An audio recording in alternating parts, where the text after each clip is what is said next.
Have you ever felt like you were living to work instead of working to live? Have you ever felt exhausted and burned out at work? If so, you're not alone. According to a survey by Mental Health America, 70% of workers report being burned out at their jobs. I got very curious about the topic and decided to dive deeper. And in my research, I came across another study that shows that the work-life disbalance is one of the major predicators of feeling burnt out. So when our professional and personal lives are out of balance, we tend to feel burned out, stressed, and exhausted. And the question is, how do we avoid it whatsoever or minimize it? In this video, I'll share some tips backed by research that I found while trying to answer this question. As someone who's been working remotely 100% from home for quite some time, I find this topic super important. Tip number one is to set boundaries. Both physical and psychological boundaries are essential for maintaining work-life balance according to a lot of studies and surveys. It's something obvious, yet not everyone does it. One of the ways to create a physical boundary is to have a designated workspace.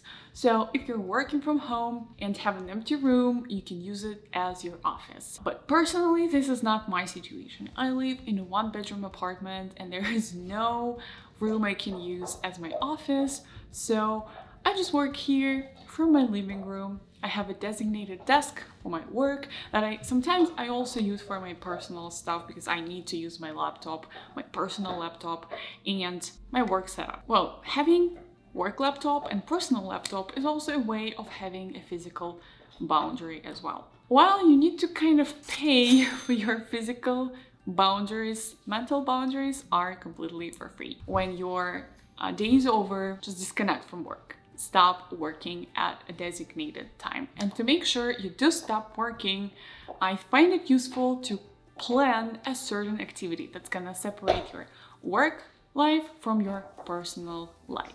And my personal favorite here is to do a workout or a yoga practice right after work. And by the way, exercising regularly is a great way to support your work-life balance according to many studies and surveys. Anyways, how many times have you told yourself that I'm too tired to work out? I've definitely been there, and I think it is a lame excuse, as many of us are even not physically tired after work. Mentally, yes. Physically, no. As a software developer, I spend 8 hours sitting at my desk. How can I even be physically tired? And for people like myself, people who don't really use physical strength to perform their job duties, I think it can be helpful to do a quick 15 minutes workout after work, as I think it helps to unload your brain and to relax mentally and to kind of have a fresh start to the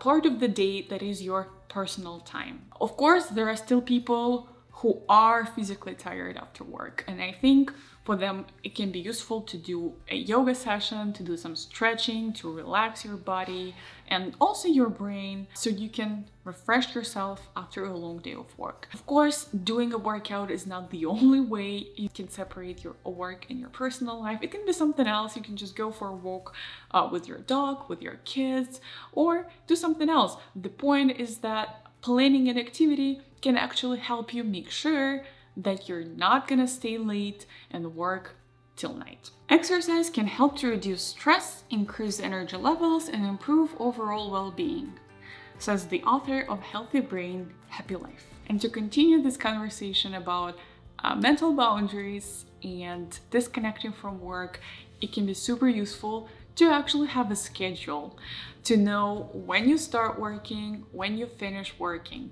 It's something that can bring structure into your day and something that can help you make sure that you allocate time correctly for your work and your personal to-dos. Of course, there are days when it is a little bit harder to stick to a schedule because there are some unexpected issues, maybe bugs or other things you did not expect, something that blocks your progress.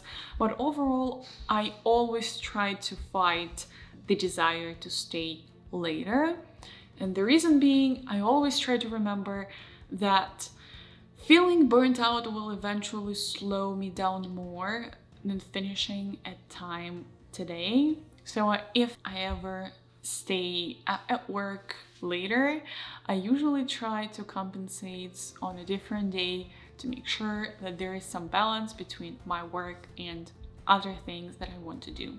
It's easier to stick to a schedule when you're productive at work and complete the things that you've planned to complete. Of course, it's the best when there are no roadblocks or challenges, but also feeling that you're progressing with tasks, facing some challenges and just going through them. It's also something that can bring an immense sense of fulfillment and satisfaction anyways. And to make sure that you are productive at work, prioritize your tasks based on their urgency and importance instead of just writing a to-do list. And also use time blocking technique. Schedule some time on your calendar for focused work to make sure you do not get disrupted by meeting invites or Slack messages, and you have this time to purely focus on the thing that you need to complete. Prioritizing your workload based on urgency and importance can help you to focus on the most important tasks and avoid burnout.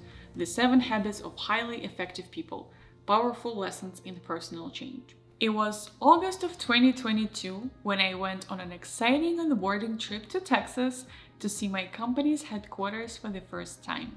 As someone who had never worked in an office, I was super curious to see how different it is from working remotely.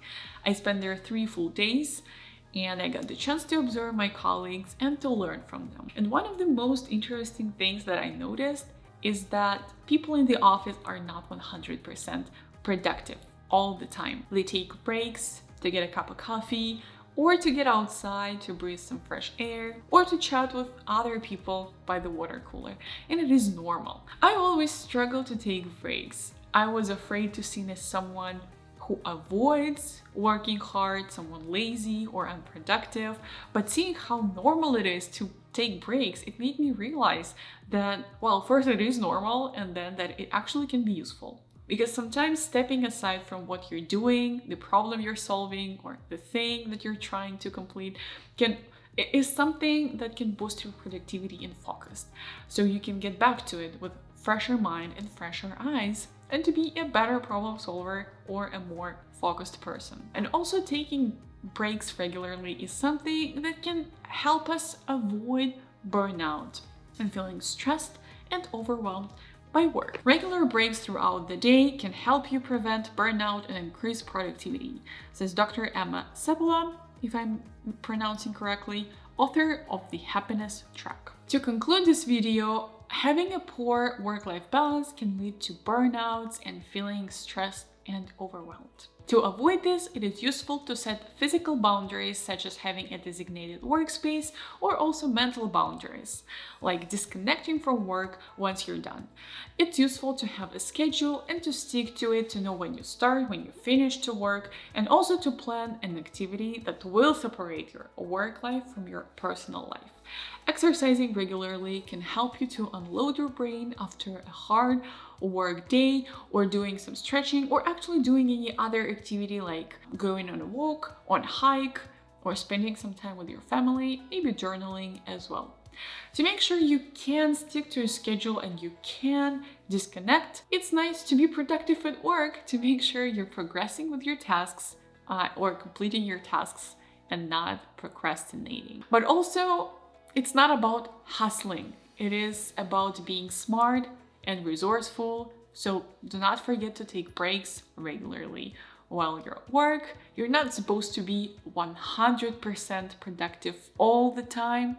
Sometimes being productive means to take a break, step aside, and come back with a fresher mindset and fresher eyes. I hope you enjoyed this video. If you did, like it and subscribe to my channel for more videos like this.